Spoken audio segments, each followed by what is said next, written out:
billahi al-'aliyyil 'azim. Allahumma rabbina billahi rabba wa bil islam dina wa Muhammadin sallallahu alaihi wasallam nabi wa rasulullah. Buat imam yang telah mengimamkan salat tarawih kita sebentar tadi ada Muhammad Bashir pada pengurusi dan seluruh ahli dan kuasa surau Al-Ihsan, khususnya kepada tuan-tuan dan puan-puan muslimin dan muslimat yang dirahmati Allah. Alhamdulillah, pertama sekali pada malam ini, malam yang ketiga daripada bulan Ramadan al-Mubarak. Marilah sama-sama kita panjatkan syukur kepada Allah Subhanahu wa taala. Yang pertama, kita bersyukur kepada Allah kerana Allah masih panjangkan umur kita. Yang kedua, kita bersyukur kepada Allah kerana hingga saat ini Allah masih memilih kita di kalangan hamba-hamba-Nya. Allah masih menggerakkan hati kita dan Allah luangkan masa kita. Allah masih meringankan kaki kita dapat sama-sama kita melangkah habis berada di surau Al-Ihsan pada malam ini dengan tujuan untuk kita menghidupkan malam-malam Ramadan dengan kita beribadah kepada Allah Subhanahu wa taala. Moga-moga segala amalan yang kita lakukan ini diterima dan diberi ganjaran oleh Allah Subhanahu wa taala. Alhamdulillah, imam kita mana memulakan solat tarawih sebentar tadi. Maka yang pertama dan seterusnya membaca dan mengingatkan kita dengan apa yang telah disebut oleh Allah di dalam surah Al-Mulk. Imam kita baca tadi surah Al-Mulk, sempurna satu surah, ditambah dengan surah yang lain. Surah ini sangat besar kelebihan. Dari sana kalau tuan-tuan perhati, Allah Ta'ala menyebut bahawa Allah Subhanahu wa taala mencipta kehidupan dan kematian ini tidak lain dan bukan semata-mata untuk menguji hamba-hamba-Nya. Dengan Allah Ta'ala menyebut pada awal ayat yang dibaca, awal surah yang dibaca, tabarakal-ladzi biyadihil mulku wa huwa 'ala kulli syai'in qadir alladzi khalaqal mauta wal hayata liyabluwakum ayyukum ahsanu amala. Allah yang menjadikan, Allah yang mencipta kematian dan kehidupan. Daripada kita tidak ada, Allah hidupkan kita berada di alam dunia. Daripada kita berada di alam rahim ibu kita, dipindahkan ke alam dunia, dan alam ini juga sementara. Daripada sini tuan-tuan, kita akan dipindahkan pula ke alam kubur, alam barzakh. Daripada alam barzakh akan dihidupkan semula di alam akhirat. Maka Allah mengingatkan, Allah menciptakan, Allah menjadikan kematian dan kehidupan itu tak lain dan bukan linabluwakum ayyukum ahsanu amala. Untuk Allah Ta'ala menguji, untuk Allah Ta'ala melihat siapa di antara kamu yang lebih baik amalannya. Ini yang akan dilihat oleh Allah Subhanahu wa taala. Siapa di antara kita yang lebih baik amalannya, ibadahnya kepada Allah Subhanahu wa taala, yang disebut dengan ahsan amal, terlebih baik. Dan disebut dalam kitab tasawuf dengan makna kita boleh mengangkat ibadah kita kepada martabat ihsan. Ihsan ini tuan-tuan ada banyak pengertian, banyak definisi. Ada yang memberi makna simpati, ada yang belas kasihan. Tapi dalam istilah tasawuf ya tuan-tuan, kalau kita merujuk pada hadis Jibril alaihissalam, ihsan ini satu martabat yang lebih tinggi daripada martabat iman dan juga martabat Islam. Di sana ada yang Islam semata-mata, tidak beriman. Di sana ada yang beriman. Dan di sana ada yang martabat yang lebih tinggi, iaitu martabat ihsan. Arab Badui datang kepada Nabi berjumpa yang mereka mengatakan kami beriman. Dalam surah Al-Hujurat, qalatil a'rabu amanna qul lam tu'minu walakin qulu aslamna. Ketika orang Arab Badui datang beritahu kepada Nabi kami beriman, Allah Ta'ala sebut jangan kamu kata kamu beriman, tapi katalah kamu telah masuk Islam dulu. Yang mana kamu membenarkan risalah yang dibawa oleh Muhammad SAW. Iman ini akan ada di dalam hati, kepercayaan, keyakinan. Dan tuan-tuan diangkat kepada martabat ihsan. Apa yang ihsan? An ta'budallaha ka'annaka tarahu fa in lam takun tarahu fa innahu yarak. Kamu beribadah, kamu sembah Allah. An ta'budallah, kamu menyembah Allah ka'annaka tarahu, seolah-olah kamu melihat Allah. Fa in lam takun tarahu, dan selama kamu tidak boleh melihat Allah, mustahil tuan-tuan kita nak nampak zat Allah, maka kita kena yakin Allah senantiasa melihat apa yang kita buat. Maka solat kita tuan-tuan bukan kerana manusia. Solat kita, ibadah puasa kita, apa yang kita buat bukan untuk manusia tetapi untuk Allah Subhanahu wa taala. Maka kita kena buat yang terbaik. Solat kita kena yang terbaik. Dengan solat kita mementingkan kuantiti, jumlah bilangan, tapi kualitinya tidak ada. Semalam saya menunaikan solat tarawih di salah sebuah masjid di Pulau Pinang. Pinang, saya baru di Pinang, Kematan Pol. Salah sebuah masjid baru semalam. Masjid ini buat 20 rakaat.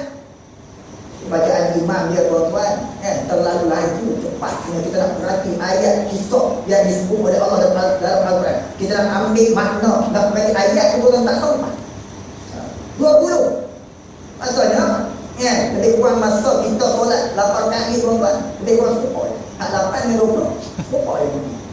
Express, laju. Kita sembahyang tuan-tuan dia ada kualiti, mutu. Ini yang akan dilihat oleh Allah Subhanahu Wa Taala. Alhamdulillah selepas daripada kita solat tarawih solat tuan-tuan ada kita solat alhamdulillah. Adik saya imam pun nama Ustaz Muhammad Muzakir. Muzakir ni orang yang memberi tazkirah. Patutnya dia kena bagi tazkirah, saya jadi imam tadi. Nama tu nama pemberi peringatan, pemberi tazkirah Muzakir. Masya-Allah. Bacaan Al-Quran tadi pun masya-Allah. Boleh semua bertingkat lagi insya-Allah. Bagi boleh jadi imam, macam imam apa dia, imam masuk hawa kan, sudah isi tuan-tuan, masya-Allah. Saya pernah solat tarawih tuan-tuan di Masjid Subang Jaya. Bukan Subang Jaya ini, Subang Jaya di USK Selangor. Imam masya-Allah. Bacaan dia tuan-tuan 20 rakaat juga buat di situ. Tapi dimulakan tazkirah sebelum daripada solat tarawih dia buat tazkirah dulu. Sama macam masih petang kepala batas. Di petang insya-Allah minggu depan saya akan menyampaikan tazkirah lepas Isyak sebelum solat tarawih 20 rakaat buat tazkirah. Tazkirah ni pula tuan-tuan di atas membar tu. Ustaz kena naik atas membar. Lepas Isyak tunggu mana daripada angkat kursi meja nak beri tazkirah. Pokoknya dia pun isyarat Ustaz naik atas. Pokoknya atas membar. Asyik baik naik tuan-tuan tak pegang tongkat. Kalau pegang tongkat lupa dia baca rumah tu. Malam-malam dia lupa penyuruh. Asyik baik. Tapi dia buat atas membar. Kemudian baru menyampaikan tazkirah. Kemudian baru menaikkan solat tarawih. Di Subang Jaya tu masya-Allah. Bacaan imam dia sangat apa dia menyentuh hati dan perasaan kita. Pokoknya tuan-tuan bila selesai sembahyang kita bersalam, saya salam dia tuan-tuan. Pokoknya baru saya tahu imam ni dia buta mata tapi hati dia jelek. 30 juzuk Al-Quran dia boleh hafal, boleh ingat tuan-tuan. Dia baca, memperdengarkan ayat Al-Quran kepada kita sebagai makmum. Hebat. Saya ketika mana menyampaikan tazkirah tuan-tuan, saya puji imam ni dengan suara ni. Saya puji. Dan bantu dengan kita boleh perhati tadabbur. Dia tak laju sangat. Biasa aja tuan-tuan. Kita sembahyang bertenang je. Dia sampai tu imam baca surah Fatihah nampak tuan-tuan kita boleh tik.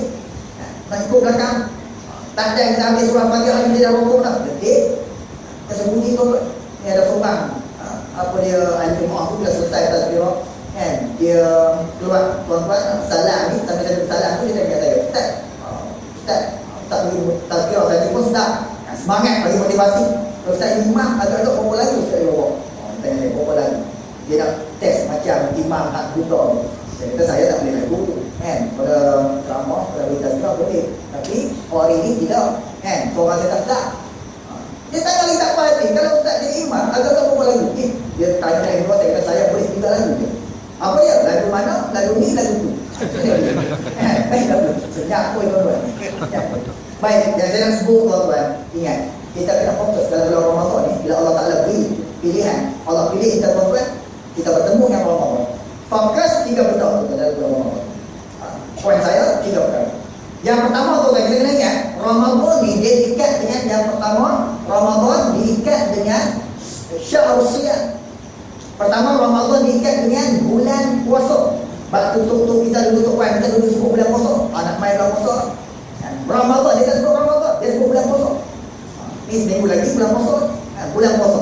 Memang Ramadan diikat dengan Syahrul Siyam, bulan puasa. Sebab di siang hari kita melaksanakan perintah yang Allah telah wajibkan berpuasa.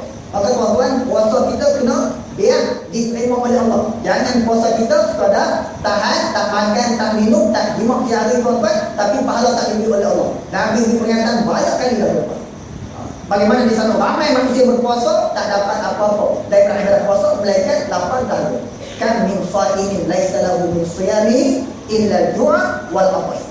Ramai kata dia puasa tak dapat apa-apa, tak boleh pahala melainkan lapar dahaga. Sebab tuan-tuan mereka tak jaga puasa mereka. Nabi kata mereka berpuasa, tahan diri, tak makan makanan yang Allah halal, tapi mereka berbuka dengan makanan yang diharamkan oleh Allah. Apa maksud Nabi kita berbuka dengan makanan yang haram oleh Allah? Dengan mana semasa berpuasa, kalau duduk bersembang tuan-tuan, mengumpat, riba, namimah, mendedahkan keaiban orang, keburukan orang, memfitnah dan seumpamanya. Dia tak jaga. Maka puasa ni Nabi kata kena ingat, puasa ni tahan diri, tak makan tak minum dan jaga perkara yang larang. Itu pun kita kena jaga. Dalam masalah lidah kita kena pastikan insya-Allah lidah kita jaga berpuasa. Pak Imam Ghazali sebut dalam kitab dia, puasa ini ada 3 tingkatan, 3 peringkat. Peringkat yang pertama puasa umum, puasa kebanyakan orang awam. Semua boleh puasa, tak makan tak minum, letih betul. Tengok. Tapi pahala tak timbul. Sebab dia hanya tahan pada tak makan tak minum, tak jimat mesti. Lain tak? Maka kita kena angkat tuan-tuan Ramadan kali ini kan, kita kena ambil, kita kena angkat puasa kita kepada puasa istimewa yang Imam boleh sebut saumul khusus, puasa istimewa. Apa makna puasa istimewa? Dengan makna kita berbeza daripada puasa orang awam, puasa masyarakat lain. Dengan makna bukan sekadar kita tahan tak makan tak minum, tetapi seluruh anggota tubuh badan kita juga berpuasa. Mata berpuasa, telinga juga berpuasa, lidah berpuasa, tangan berpuasa, dengan ambil, dengan beri, dengan sentuh benda yang Allah haram, rasuah dan apa ke, jaga tuan-tuan kan, kaki kita berpuasa dengan melangkah ke tempat-tempat yang diharam oleh Allah. Nak pastikan supaya puasa kita benar-benar diterima oleh Allah. Berakhirnya Ramadan, kita dapat semua kelebihan yang Allah Taala beri dalam bulan Ramadan Al-Mubarak. Itu yang pertama disebut dengan syahrul siyam. Yang kedua tuan-tuan, diikat Ramadan dengan syahrul qiyam. Tadinya syahrul siyam, bulan puasa, yang kedua diikat dengan syahrul qiyam. Apa makna syahrul qiyam? Bulan untuk kita menghidupkan malam, qiyamul lail. Dengan qiyamul lail, kalau bulan-bulan yang lain kita nak peluang tuan-tuan, bulan Ramadan sebagai syahrul qiyam untuk kita qiyamul lail. Kita mulakan dengan selepas Isyak tuan-tuan. Kalau bulan-bulan yang lain lepas Isyak kita balik tuan-tuan, dalam bulan Ramadan lepas Isyak kita tunggu, kita buat solat tarawih. Dan ini disyariatkan dan ianya dilakukan oleh Nabi kita Muhammad sallallahu alaihi wasallam. Kita hidup sebagai malam dengan solat tarawih. Solat tarawih ni tuan-tuan, dia masanya tak ada. Bukan 1 jam selepas Isyak tu, tidak. Daripada lepas Isyak sehingga lagi tak terbit fajar, tak masuk subuh, boleh buat tarawih. Ada orang main kata, Ustaz, saya ni buatlah surau tempat saya buat 8. Saya suka kalau boleh buat 20. Semangat dia. Kita tak ada masalah. Dah surau buat 8, kamu sembahyang 8 dengan ahli rumah yang lain. Lepas habis, balik sama dengan rumah. Dia kata balik ke rumah tak syok bayar Ustaz. Dia kata sebab orang tak syok. Dia kata sebab orang tak tengok. Ini satu masalah. Dia nak sembahyang dan orang tengok dia. Satu masalah lagi. Kamu boleh buat rumah, tak ada masalah. Hidupkan malam Ramadan. Maka tuan-tuan, diikat dengan Ramadan syahrul qiyam, bulan untuk kita hidupkan malam itu dengan qiyam, dengan qiyamul lail, beribadah kepada Allah, sama ada solatnya, baca Al-Qurannya, talaqul Al-Quran dan seumpamanya. Nabi kata man qama Ramadan imanan wa ihtisaban ghufira lahu ma taqaddama min dhanbi. Siapa-siapa yang mendirikan Ramadan, qiyam ni mendirikan Ramadan dengan mana ihya, menghidupkan malam Ramadan dengan beribadah, dengan penuh keimanan. Dia buat itu kerana iman, bukan kerana semangat. Kalau kena semangat tuan-tuan, tak ada semangat, dia balik. Minggu pertama semangat, masih penuh surau. Habis semangat, tidak. Jauh daripada rumah Allah. Bukan kena semangat, bukan kena adat.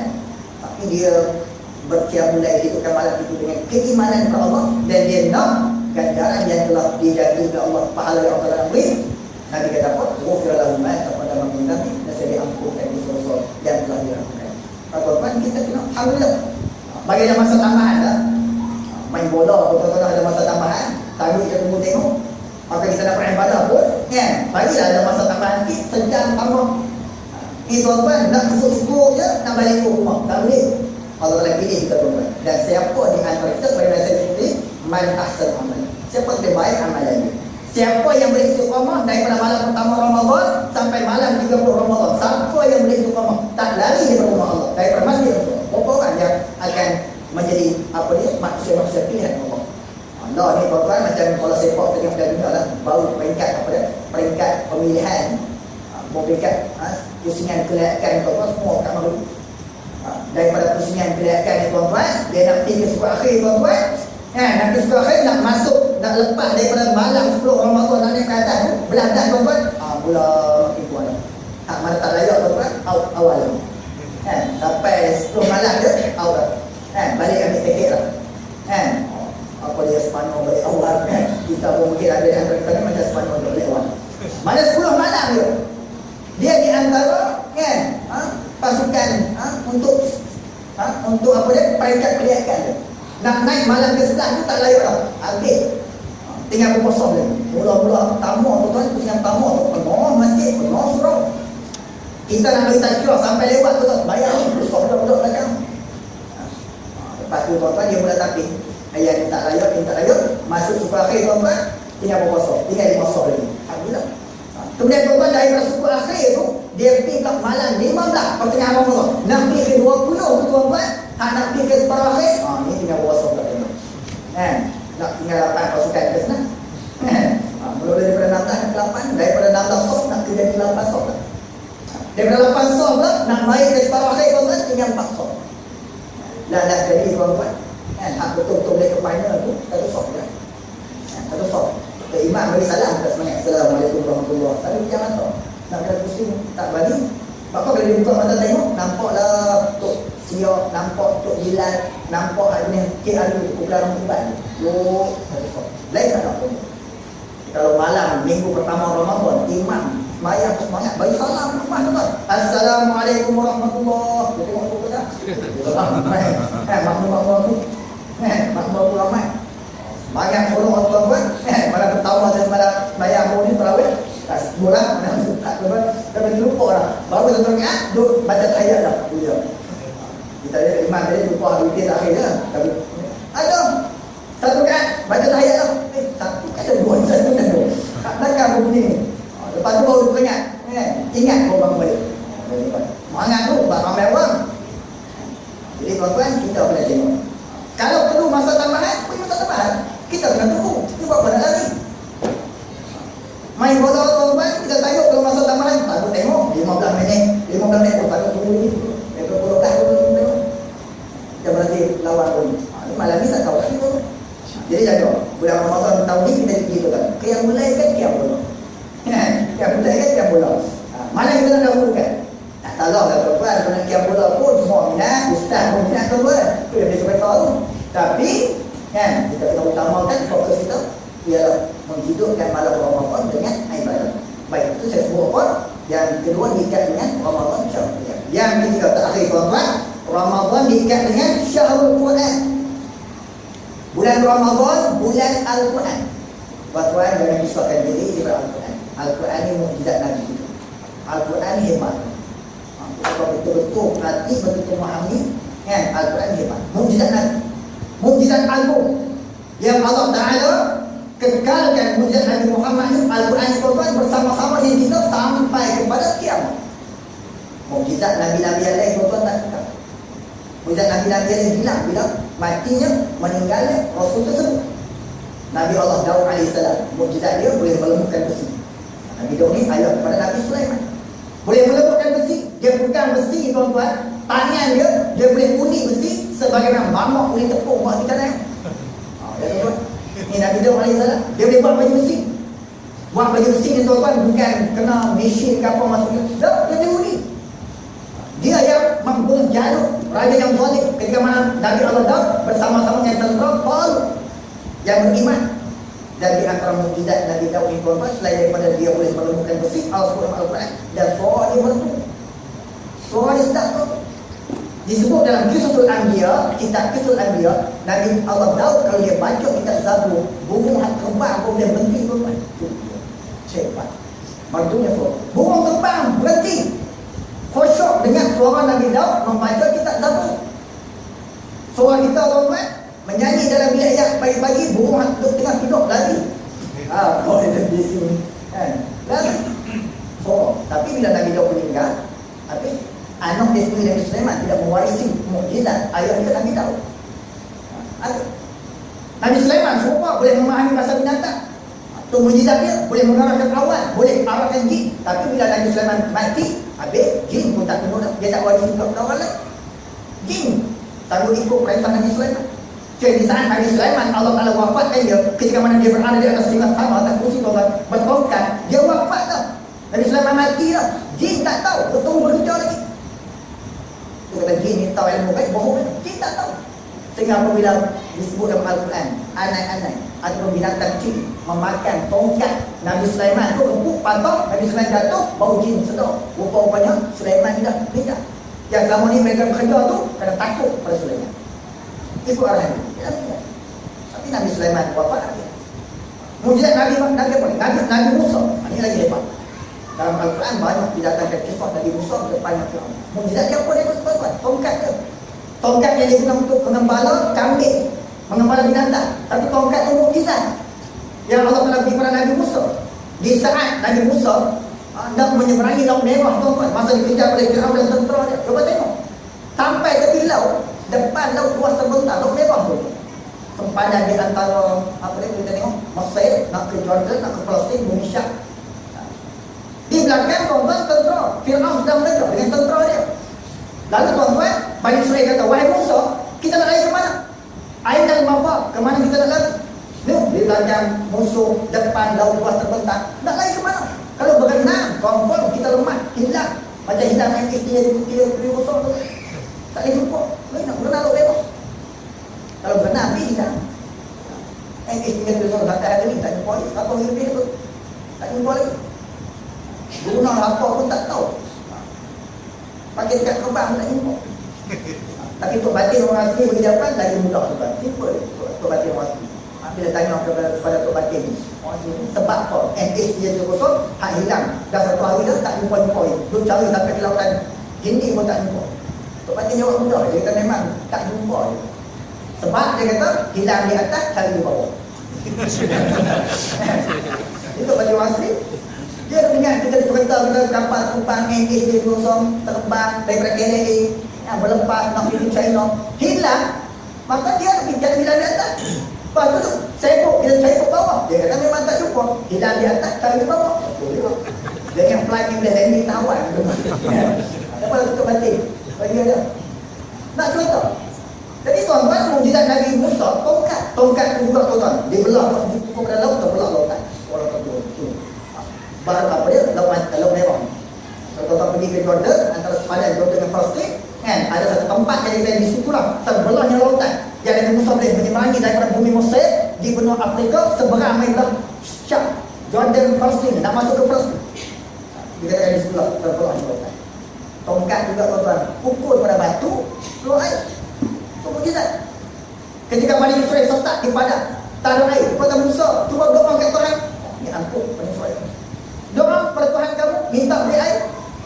Nabi Musa tak kata apa, tapi Allah kata wahai Musa, pukul tongkat kamu di mana. Walaupun mustahil dalam batu ni boleh ada air tuan-tuan. Mustahil. Batu keras kejar, takkan dalam batu tu ada air. Ada.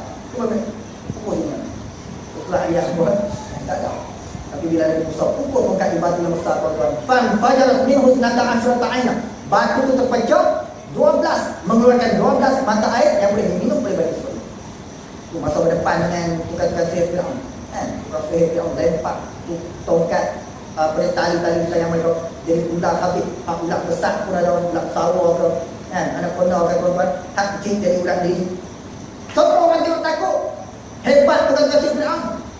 Nabi Musa tenang. Allah kata wahai Musa, tongkat kamu tu campak ke bumi. Nabi Musa campak tongkat dia tuan-tuan, bertukar menjadi ular. Dan ular Nabi Musa dia boleh telan, dia makan habis ke semua ular-ular tu punya tukang sihir. Terkituk tukang sihir. Ni bukan sihir. Kami sihir kami tahu. Ilmu kami tak boleh makan antara satu sama lain. Ni tiba-tiba dia telan habis. Ni bukan sihir. Akhirnya tuan-tuan, amanna seluruh tukang sihir beriman. Amanna bi Rabbi Musa wa Harun. Kami beriman dengan Tuhan Musa dan Tuhan Harun. Allah Taala beri hidayah tu. Dan tengok itu kebenaran. Jadi tuan-tuan, bila Nabi Musa wafat, tak ada menjadi. Tak kekal. Tuan-tuan pergilah tengok mana-mana muzium. Kalau ada tongkat Musa, tak jumpa. Naiklah mana-mana bukit, mana-mana gunung, pergi cari tongkat Musa, tak jumpa. Yang jumpa lagi Tok Batin cari tongkat apa? Tongkat Ali. Sebab tu tongkat Ali ni tuan-tuan, tongkat Ali tongkat yang paling kuat, tongkat yang ada power. Sebab tongkat Musa tak ada. Cuba tongkat Musa ada tuan-tuan. Boleh kalah ada tongkat Ali? Oh ya tak ada tuan-tuan. Jadi kita tahu tongkat lepas tongkat Ali. Dalam kopi membubuh tongkat Ali. Hebat. Maknanya mukjizat Nabi lain bilang. Tapi Al-Quran tuan-tuan kekal dengan kita setelah sampai ke kiamat. Allah berjaminan. Inna nahnu nazzalna dzikra wa inna lahu lahafizun. Allah kata kami yang turunkan Al-Quran sebagai peringatan, kamilah yang akan memelihara Al-Quran. Saya sebut tuan-tuan, bulan Ramadan diikat dengan yang ketiganya Syahrul Quran, bulan Al-Quran. Kita kena berantam tuan-tuan, kita baca Al-Quran dan cuba faham. Tengok terjemahan. Ini kadang-kadang kita baca tak faham, kadang-kadang kita lawan balik perintah Allah, kadang-kadang kita engkar perintah Allah.